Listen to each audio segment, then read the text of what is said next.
Les fils de Noé qui sortirent de l'arche étaient Sem, Cam et Japheth. Cam fut le père de Canaan, ce sont là les trois fils de Noé et c'est leur postérité qui peupla toute la terre. Noé commença à cultiver la terre et planta de la vigne. Il but du vin, s'enivra et se découvrit au milieu de sa tente. Cam, père de Canaan, vit la nudité de son père et il le rapporta dehors à ses deux frères. Alors Sem et Japheth prirent le manteau, le mirent sur leurs épaules, marchèrent à reculons et couvrirent la nudité de leur père.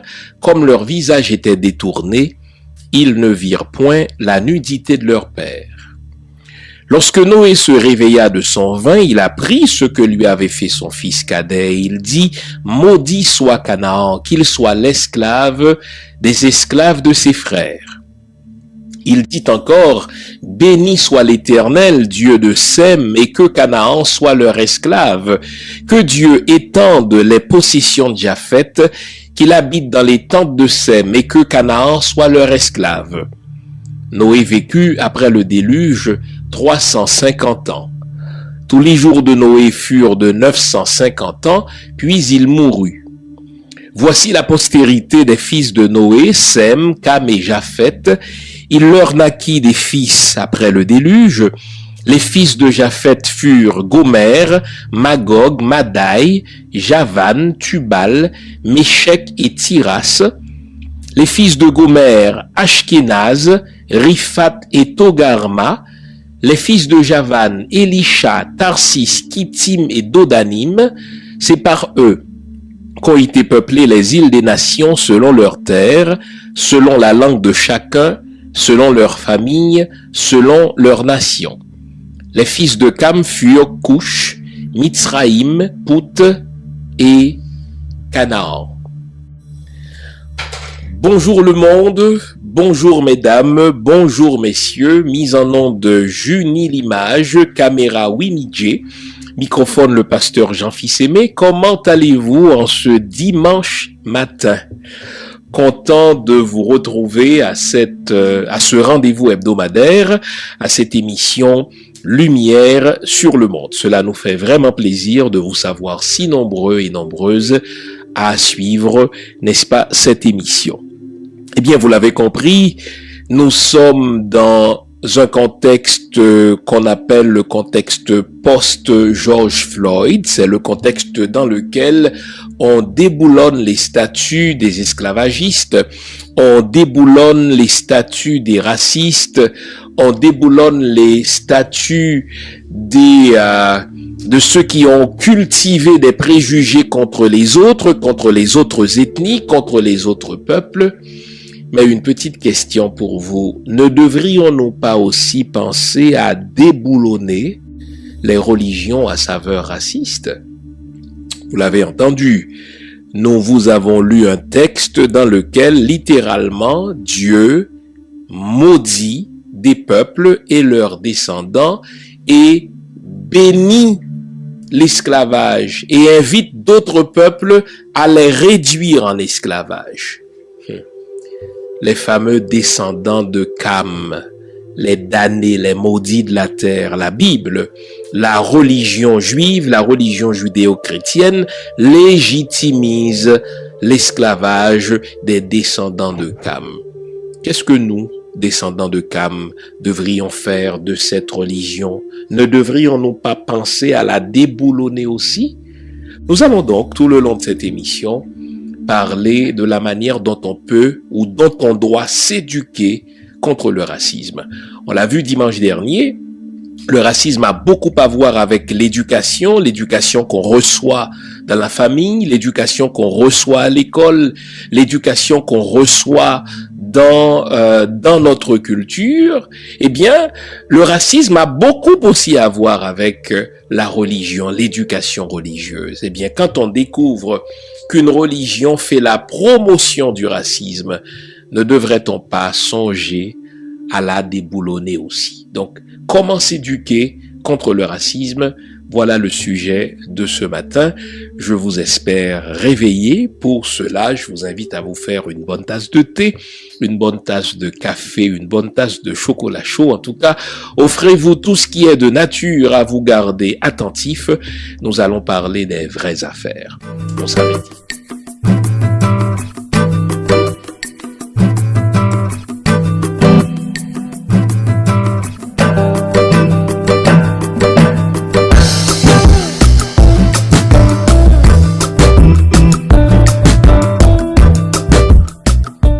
Chers amis, je voudrais vous inviter ce matin à la vigilance dans notre lutte contre le racisme. Il faut jamais baisser la garde, il faut jamais se dire ah tenez, nous vivons dans un pays de droit et puis le racisme c'est chez les autres, chez nous il n'existe pas, nous ne sommes pas comme les autres. Non, il faut rester vigilant parce que il reste toujours chez les peuples racistes ce qu'on appelle des atavismes, des intuitions, des réflexes, n'est-ce pas, racistes, qui expliquent quelques-uns de leurs comportements. En sorte que si nous qui subissons ce racisme-là, nous baissons la garde, eh bien voilà, le racisme va revenir avec plus de force encore, et en ce moment-là, il sera peut-être trop tard. Je voudrais commencer l'émission de ce matin en vous rappelant, ou plutôt en vous racontant l'histoire d'un frère congolais. Un médecin du nom de Jean-Robert Ngola, un homme de 50 ans qui vit au Canada depuis plusieurs années, qui vit en particulier dans la province du Nouveau-Brunswick et qui a vécu un cauchemar au mois de mai dernier. Au début du mois de mai dernier, il reçoit un appel de son ex qui vit au Québec, lui annonçant un décès dans sa famille à elle, auquel cas lui, Dr Ngola, devait traverser la frontière du Nouveau-Brunswick vers le Québec pour venir chercher sa fille, puisqu'il allait en avoir la garde le temps de l'absence de sa femme. Il est médecin, dis-je. Avant de laisser sa province de résidence, le Nouveau-Brunswick, il a prévenu ses patrons à l'hôpital où il travaillait. Il a même appelé, si vous voulez, les autorités de la santé publique, n'est-ce pas, de la province du Nouveau-Brunswick pour savoir ce qu'il devait faire, puisqu'on était, n'est-ce pas, encore dans un temps de confinement. On lui a dit non, c'était rien de grave, puisqu'il n'allait pas rester longtemps au Québec et qu'il y allait seulement pour aller chercher sa fille. Voilà, il revient, il n'est même pas resté au Québec, n'est-ce pas, plus qu'un jour. Il revient et il n'avait aucun symptôme, pas plus que sa fille d'ailleurs. Sauf que quelques jours plus tard, il a décidé d'aller faire un test pour la COVID. Et voilà que le test était positif. Écoutez-moi bien là. En moins d'une heure, les amis, en moins d'une heure, le nom du médecin, sa photo, son adresse personnelle était dans les médias sociaux. Le premier ministre du Nouveau-Brunswick qui tenait si vous voulez, son point de presse quotidien devant justement les journalistes a eu le temps de dire, écoutez, nous allons avoir une nouvelle éclosion chez nous à cause de l'irresponsabilité de quelqu'un qui travaille dans le secteur de la santé. Quelques heures plus tard, il reçoit un email de la part de son hôpital lui annonçant qu'il est suspendu sans solde. Et quelques jours plus tard, c'est la GRC, la police fédérale, qui débarque chez lui annonçant qu'il allait y avoir, n'est-ce pas, une enquête criminelle pour savoir si ce n'est pas lui qui a volontairement propagé la COVID dans la province du Nouveau-Brunswick. Tout s'est déroulé en quelques heures. Et beaucoup de questions se sont posées par la suite. Nous vivons dans un pays où les informations sur la santé de quelqu'un sont techniquement ou censé être confidentiel, comment ça se fait que moins d'une heure après que le docteur Ngola a reçu les résultats positifs, n'est-ce pas, de la Covid, son nom, son adresse, sa photo circulait dans les médias sociaux? Sans une enquête approfondie, on a décidé qu'il était, lui, le patient zéro dans la ville où il vivait. Et pauvre monsieur, il recevait des menaces racistes, disant qu'on allait revenir avec la pendaison, qu'il devait rentrer chez lui, n'est-ce pas, au Congo. Et la question se pose, mais qui a coulé dans les médias les informations de la vie privée de ce docteur? Quelques semaines plus tard, on a découvert que non seulement le monsieur n'était pas le patient zéro de sa ville, non seulement n'avait-il commis rien de criminel, mais il s'était donné la peine de s'informer auprès de ses patrons, de s'informer auprès des autorités sanitaires de sa province et même des autorités sanitaires de la province du Québec. Il s'était même donné la peine d'appeler la police fédérale, la GRC, pour savoir ce qu'il devait faire. Tout cela, autant de précautions qu'il s'était donné, malgré toutes ces précautions, on a cité son nom, sa photo a circulé, son adresse personnelle, au point que, pauvre monsieur, il a dû se coucher dans son sous-sol parce que les menaces devenaient de plus en plus persistantes. Voilà, les amis, l'illustration d'un cas de racisme d'État, l'illustration d'un cas qu'on appelle justement du racisme systémique ou institutionnel, l'illustration d'un cas qu'on appelle du racisme médiatique, et enfin l'illustration d'un cas qu'on appelle du racisme social ou du racisme sociétal. Tout cela s'est passé au Canada du 21e siècle. Vous notez que en une heure seulement, la COVID-19 est passée de son exécrable nom de Chinese virus à un black virus. On sait que Donald Trump n'a pas le droit d'appeler la COVID-19, n'est-ce pas, un virus chinois, mais en une heure seulement, on a oublié que l'origine, n'est-ce pas, de la COVID était chinoise. Tout à coup, le virus devenait black parce qu'un médecin noir d'origine congolaise, travaillant honnêtement dans un hôpital, a eu la Covid et en moins d'une heure, toutes ses coordonnées étaient sur les médias sociaux. Pourquoi le Premier ministre, dans son point de presse, en a parlé comme d'un cas emblématique? Pourquoi la police fédérale, la GRC, a enquêté sur lui comme si être malade était un crime? Pourquoi tout à coup, ses voisins, les gens de son village, les gens de sa ville, n'est-ce pas, ont commencé à le menacer de pendaison, de meurtre, en l'invitant à retourner chez lui, en oubliant que les Blancs, eux aussi, avaient la Covid? Voilà, les amis, un exemple de ce qu'est le racisme dans toutes ses laideurs. J'ai dit que c'était un cas de racisme d'État. C'était un cas de racisme systémique, c'était un cas de racisme médiatique, c'était un cas de racisme institutionnel et c'était aussi un cas de racisme individuel. Parlons de ce racisme d'État. Mais d'abord, il faut définir ce que c'est que le racisme. On en parle, n'est-ce pas, tous les jours. Un tel n'est pas raciste ou tel chef d'État est raciste, etc. Mais qu'est-ce que c'est que le racisme?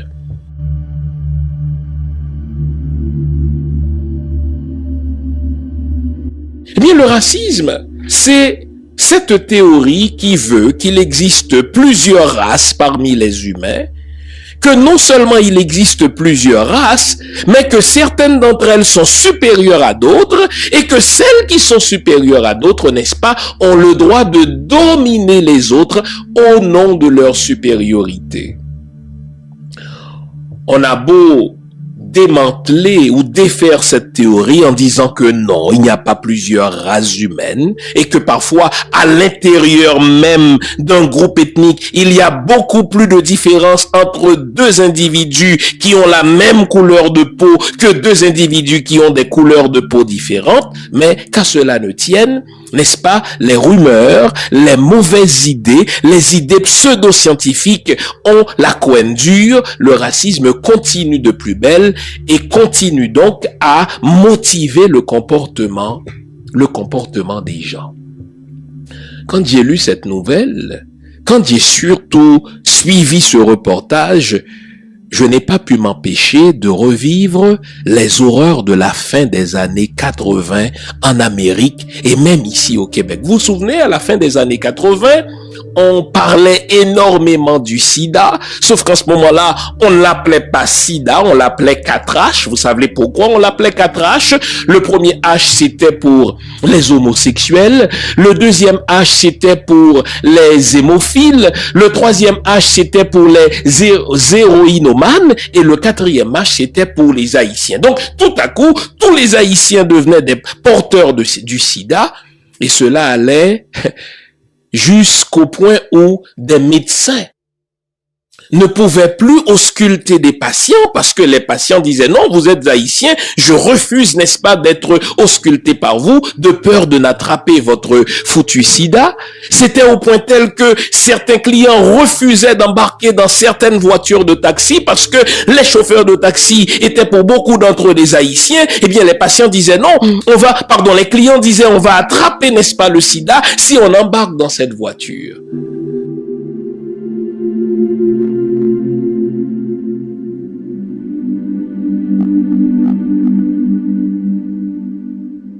Regardons ce qu'on entend par racisme d'État. Généralement, quand on parle de racisme d'État, on pense réflexivement aux nazis. Parce que, eh bien, on est encore traumatisé par le fait qu'un État, qu'un chef de gouvernement disait que nous sommes les peuples supérieurs et les autres par définition sont inférieurs et nous avons le droit de les dominer. C'était l'idéologie de l'État, c'était l'idéologie du gouvernement. On pense aussi à l'Afrique du Sud, n'est-ce pas? En Afrique du Sud, où on a pratiqué par la loi, par la volonté étatique, la ségrégation, parce que les Noirs étaient inférieurs et les Blancs étaient supérieurs. Sauf que nous ne sommes plus à l'époque de la Seconde Guerre mondiale. On a dit qu'on a aboli, n'est-ce pas, l'apartheid en Afrique du Sud, et on serait tenté de croire qu'il n'existe plus de racisme d'État. Eh bien, détrompons-nous. Le racisme d'État existe quand au sommet même d'un gouvernement, on laisse passer certains atavismes, on laisse passer certains réflexes racistes.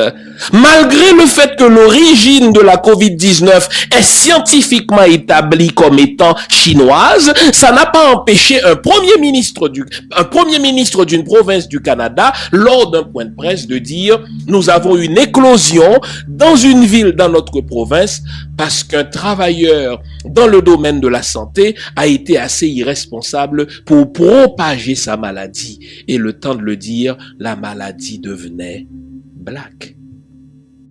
Voilà un cas de racisme d'État. Quand le chef de l'État lui-même propage des rumeurs, quand le chef de l'État lui-même propage, n'est-ce pas, des faussetés, quand le chef de l'État lui-même, n'est-ce pas, propage des idées pseudo-scientifiques, eh bien, les autres citoyens regardent et suivent cet exemple-là.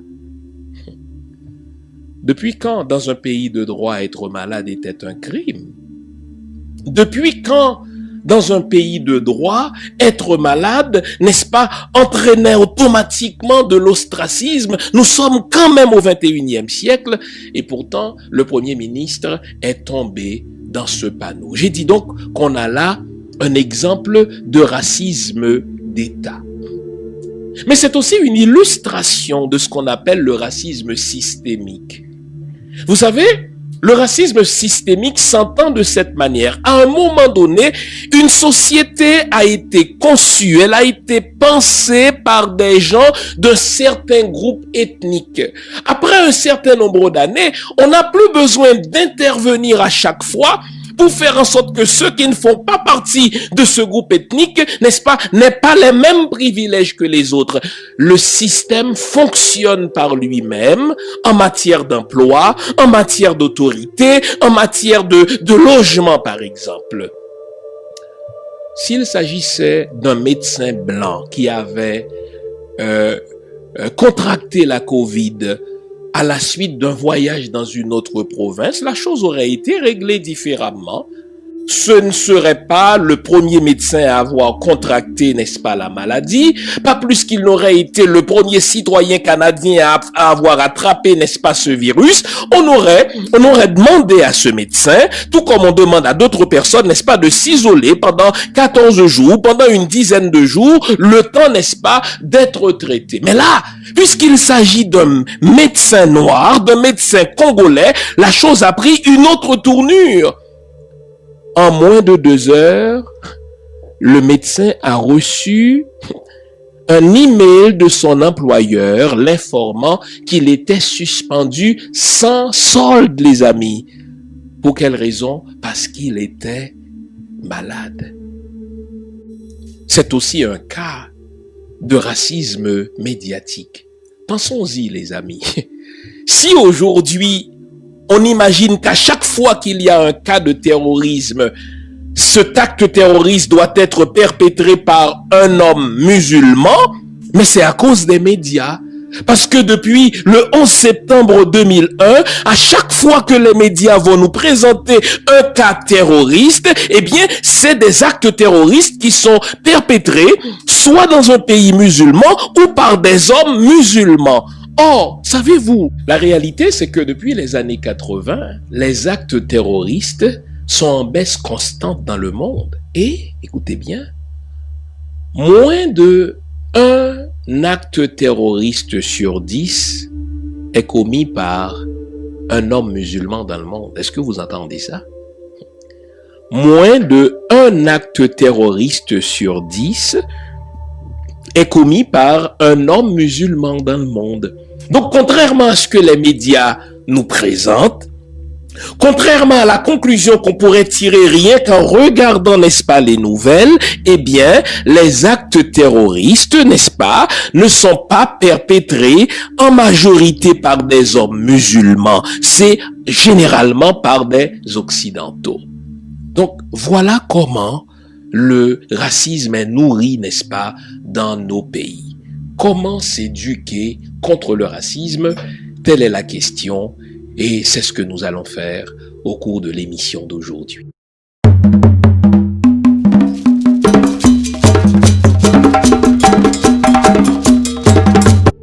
Pour s'éduquer contre le racisme, il faut être conscient des biais culturels qui nous habitent.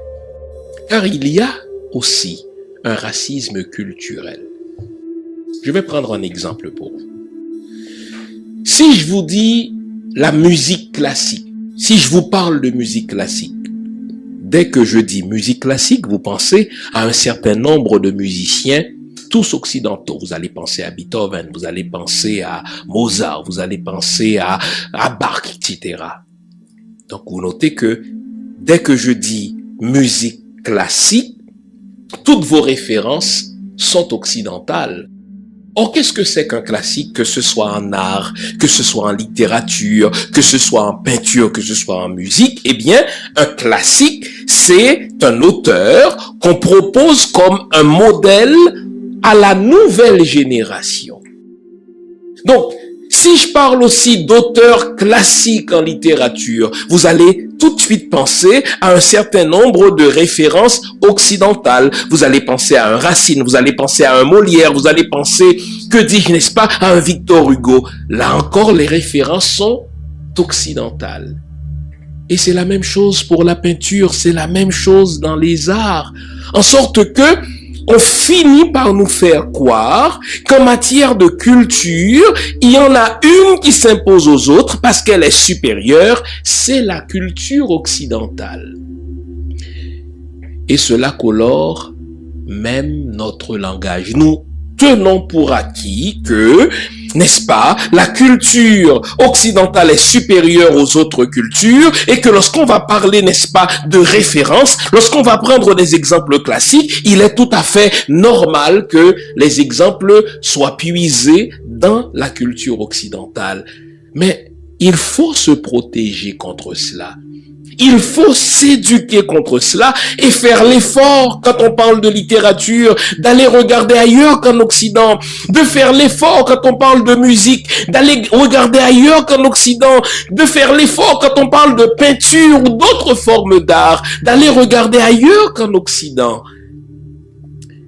En sorte que lorsque nos professeurs dans nos universités, lorsque nos formateurs, lorsque nos coachs vont réflexivement nous parler de classiques en termes de références occidentales, qu'on leur dise non.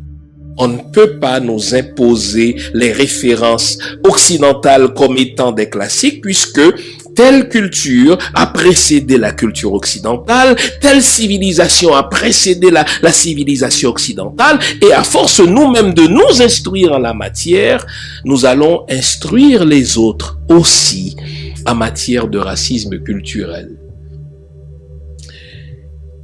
Il y a aussi le racisme médiatique. Il faut qu'on s'y arrête quelque peu. Est-ce que vous notez que quand on regarde la télé ici au Québec, là, ou ailleurs chez vous en France, ou aux États-Unis, peu importe, n'est-ce pas, l'endroit d'où vous nous suivez, il y a des rôles qu'on réserve aux communautés ethniques. Il y a des rôles qui sont réservés aux Noirs. Ça s'appelle des stéréotypes. Et ces stéréotypes-là sont nourris par les médias parce que ce sont les médias qui définissent ce qu'on appelle les représentations sociales. Il y avait un feuilleton qui était très suivi dans les dernières années au Québec. Un feuilleton qui parlait, n'est-ce pas, enfin qui mettait en scène des policiers, et l'un des policiers était un noir effectivement, et lorsque l'un d'entre eux, ces policiers-là, devait craquer, comme par hasard, c'était le noir qui a craqué, et qu'est-ce qu'il a pris lorsqu'il a craqué? C'était son bon rhum Barbancourt, et là tout à coup, il faisait dans la drogue, il est devenu un pusher, etc. Vous dites, mais c'est de l'expression artistique, je suis pour la liberté d'expression artistique, mais n'oublions pas que dans nos sociétés, les médias ont un rôle majeur. Les médias ont un rôle critique. Ils ont un rôle cardinal en matière de représentation sociale. Tel film va nous présenter un policier noir qui a craqué et qui devient dealer de drogue. Tel autre film va nous présenter un pimp, quelqu'un qui fait danser, qui fait travailler les filles dans l'industrie du sexe pour lui-même. Et comme par hasard, ce pimp-là sera noir. Et vous savez ce que ça fait? Ça finit par nourrir dans la tête de l'individu ordinaire, ça finit par nourrir dans une société en général que un noir est un pimp, un noir est un dealer de drogue, un noir est un délinquant. Et donc, il faut être vigilant et s'éduquer, n'est-ce pas, en matière de racisme médiatique. Et j'espère que nos journalistes qui passent dans des écoles pour devenir présentateurs chez nous, n'est-ce pas, dans des médias, que ce soit à la télé, à la radio, sont sensibles à ces éléments-là. Si eux ne le sont pas, nous qui subissons le racisme devons l'être.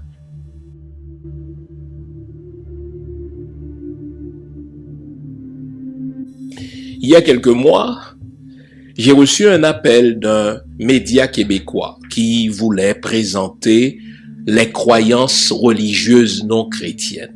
Et puisque ma thèse de doctorat a porté sur le vaudou, on a fait appel à moi pour expliquer ce que c'est que le vaudou. Mais la dame a pris la peine de dire, mais je veux qu'on puisse rire, qu'on puisse parler de poupées vaudou, qu'on puisse parler de petits poupées plantées d'aiguilles. J'ai dit, madame, si vous voulez défaire, n'est-ce pas, les faussetés, si vous voulez défaire les idées pseudo-scientifiques, je ne veux pas parler de poupées piquées d'aiguilles parce que ça n'existe pas dans le vaudou.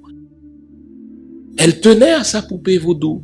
Pas parce que ça existe vraiment dans le vaudou, mais c'est parce que dans son imaginaire, il faut qu'il y ait une poupée vaudou. Et vous savez quoi? Le projet n'a pas abouti parce que la dame avait son idée de poupée dans la tête et sans la poupée, il n'y avait pas d'émission sur le vaudou. L'un d'entre nous a raccroché et je vous laisse deviner. Il faut s'éduquer en matière de racisme médiatique. Je me rappelle, il y a presque 3 ans maintenant, un acte terroriste a été commis dans la ville de Québec, dans une mosquée. Et comme vous le savez, dans les premières minutes, dans les premières heures, on ne connaissait pas encore l'identité du tueur. Mais dès qu'on a parlé d'actes terroristes dans une mosquée, eh bien, c'était suffisant pour que des chefs d'antenne, des grands médias au Québec disent, écoutez, cet acte terroriste a été commis par un musulman. Lorsqu'on a découvert que c'était pas un musulman, vous savez quelle a été la formule du journaliste? Pour une fois, on a eu un terrorisme renversé. C'est comme s'il était normal qu'un acte terroriste soit perpétré par un arabe, par un musulman, mais s'il est commis par un occidental, c'était du terrorisme renversé. Eh bien, il faut s'éduquer aussi contre le racisme médiatique. Ces subtilités, n'est-ce pas? On parle de criminel comme si le crime était lié à la couleur de la peau. Eh bien, il n'est pas impossible que le journaliste te dise c'est un homme de race noire. De fausseté, d'abord il n'y a pas de race noire, mais de deux, quel lien y a-t-il entre le fait que cet homme est de couleur noire et son crime? Eh bien, quand il le dit comme ça, il finit par faire croire à la société en général qu'il y a un lien entre le crime qui est perpétré et la couleur de la peau du criminel. Une autre façon de s'éduquer contre le racisme, c'est de ne jamais banaliser un acte raciste. Vous savez, il y a de ces blagues. Ah, vous savez, j'ai travaillé comme un nègre. Ah bon?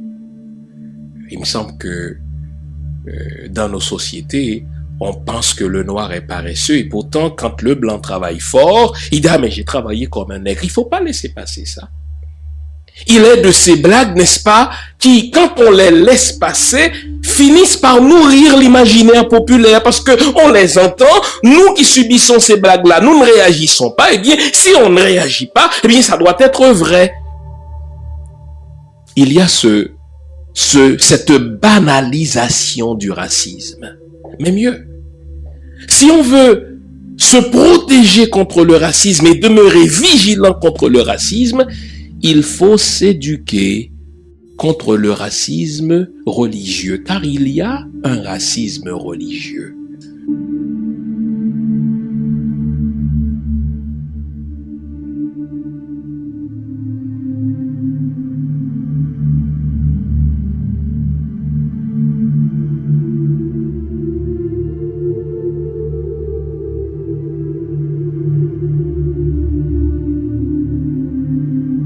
Je vous ai lu au début de l'émission ce texte tiré de la Bible, donc pour les judéo-chrétiens tiré de la parole de Dieu, dans lequel le texte sacré, nous sommes quand même dans le livre de la Genèse, donc c'est le premier livre de la Torah avec tout le poids de sa sacralité, c'est quand même un livre de Moïse. Et bien dans ce texte sacré, un peuple et ses descendants sont maudits et leurs descendants justement sont réduits à l'esclavage à perpétuité. C'est pas innocent.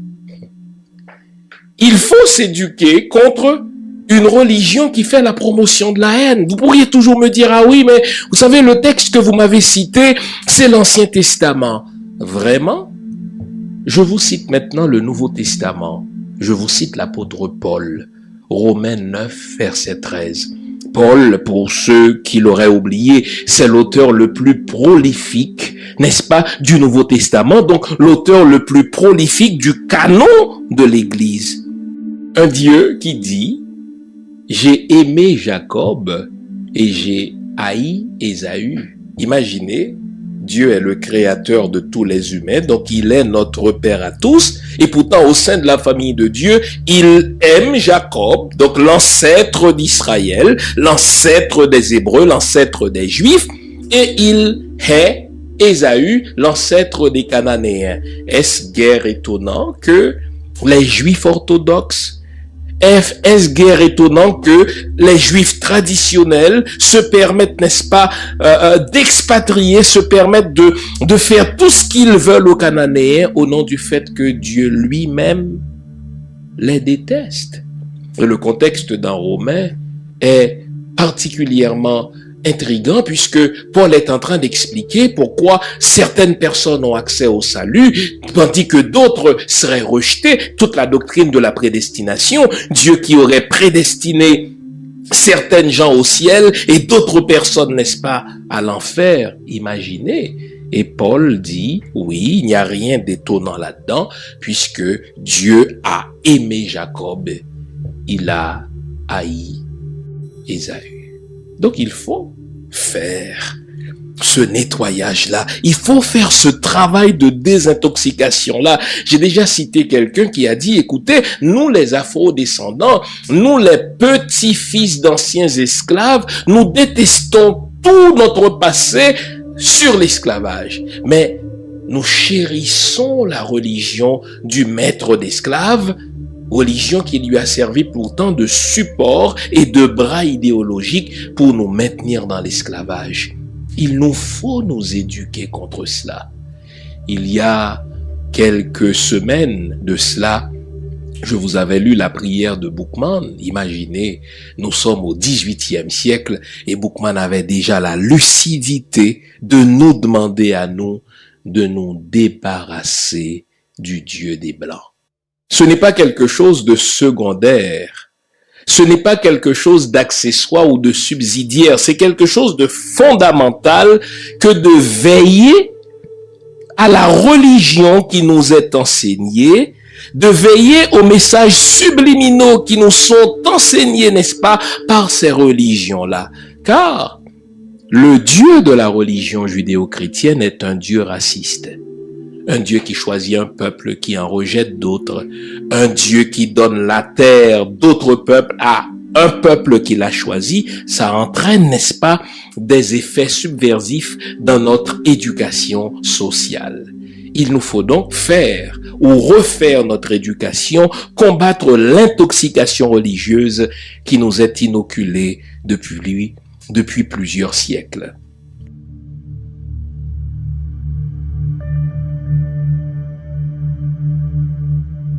Il faut aussi s'éduquer contre le racisme individuel. Vous notez que j'ai commencé par parler du racisme culturel, ensuite j'ai parlé du racisme médiatique, j'ai parlé enfin du racisme religieux. Donc, au fond, je suis en train de vous prouver que l'individu n'est que le produit de tout cela. L'individu évolue au sein d'une certaine culture qui elle-même propose sa supériorité par rapport à d'autres. L'individu, n'est-ce pas, est influencé par des médias qui lui proposent des messages subliminaux comme quoi certains comportements sont liés à certaines couleurs de peau. L'individu évolue et est influencé par une certaine éducation religieuse qui banalise l'esclavage, qui banalise le racisme et qui propose certains peuples comme étant supérieurs à d'autres. Eh bien, étant élevé dans une telle ambiance, l'individu va donc reproduire des comportements racistes, ce qu'on appelle le racisme individuel. Le raciste, c'est quelqu'un qui doit être pris en charge parce qu'il n'est pas toujours conscient de ses biais. Quelqu'un va vous dire, ah mais j'ai rien contre les Noirs, mais sa véritable pensée va être déployée après le mais. J'ai rien contre les Noirs, mais je veux pas vivre dans un quartier où les Noirs sont majoritaires. J'ai rien contre les Noirs, mais je ne veux pas que ma fille sorte avec un Noir. J'ai rien contre les Noirs, mais... Et là, il ajoute. Eh bien, il faut pas laisser passer ces choses-là. Pour combattre effectivement le racisme, à part qu'il faut s'éduquer contre ce racisme-là, il faut aussi refuser de se taire. J'ai pris l'exemple de ce médecin Jean-Robert Ngola. Imaginez s'il s'était tué en disant que c'est un fait divers. Si les collègues me présentent des excuses, c'est correct. Puisque j'ai changé d'emploi, il est en train de laisser la province du Nouveau-Brunswick pour venir au Québec. Bon, c'est correct. Je ne vivrai plus ce cas de racisme-là. Non. Le racisme, n'est-ce pas, se nourrit aussi par le silence. Il faut refuser de se taire quand on subit soi-même un acte de racisme ou bien quand on assiste à un acte de racisme. Plusieurs comportements délictueux se nourrissent par le silence. Je le vois, je ne le dénonce pas, ou bien on me présente une excuse, je passe l'éponge et quelqu'un d'autre va perpétrer le même comportement vis-à-vis d'une autre personne parce que je n'ai pas dénoncé. En matière de lutte contre le racisme, ce que l'on fait, on ne le fait pas seulement pour soi. Ce que l'on fait, on ne le fait pas seulement pour sa famille. Ce que l'on fait, on ne le fait pas seulement pour sa génération, on le fait pour les générations à venir. Voilà pourquoi il faut refuser de se taire. Il faut dénoncer et dans certains cas, il faut même poursuivre.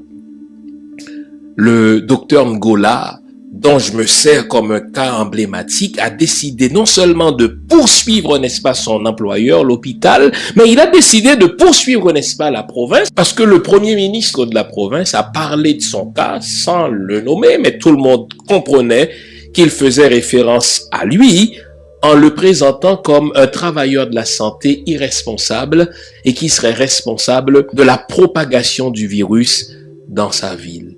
Il poursuit la province, il poursuit son employeur. Ce sont des cas qu'il nous faut imiter, car c'est par ces poursuites-là qu'on finit par marquer l'imaginaire en disant que au XXIe siècle, de tels comportements racistes ne sont plus acceptables, ils sont désormais inacceptables. Il faut s'éduquer contre, n'est-ce pas, le racisme, il faut refuser de se taire, dénoncer, poursuivre, filmer, mais il faut enfin être solidaire, se solidariser avec ceux qui subissent le racisme.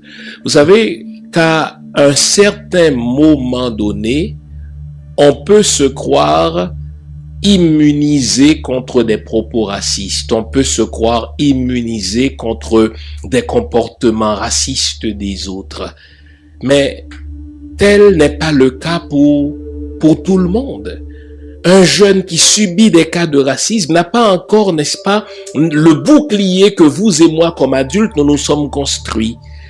Un immigrant qui vient d'arriver ne comprend pas encore pourquoi il n'arrive pas à trouver un logement, pourquoi il n'arrive pas à trouver du travail malgré ses compétences, pourquoi malgré le fait qu'il parle la langue, n'est-ce pas, on lui refuse un emploi. Eh bien, ça affecte son estime de soi.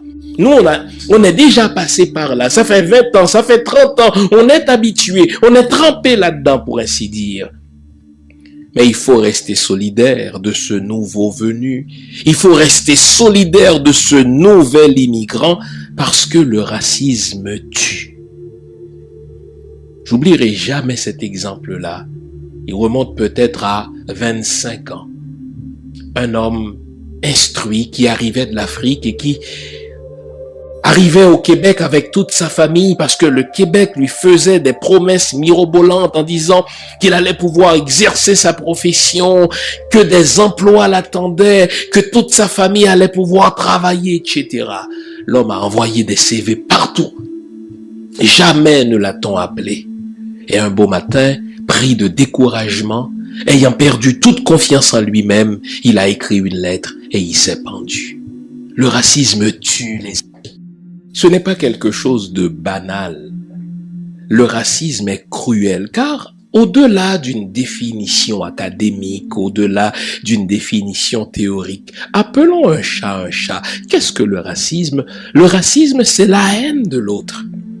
Pas parce que l'autre m'a fait du mal, pas parce que l'autre, n'est-ce pas, m'a pris quelque chose.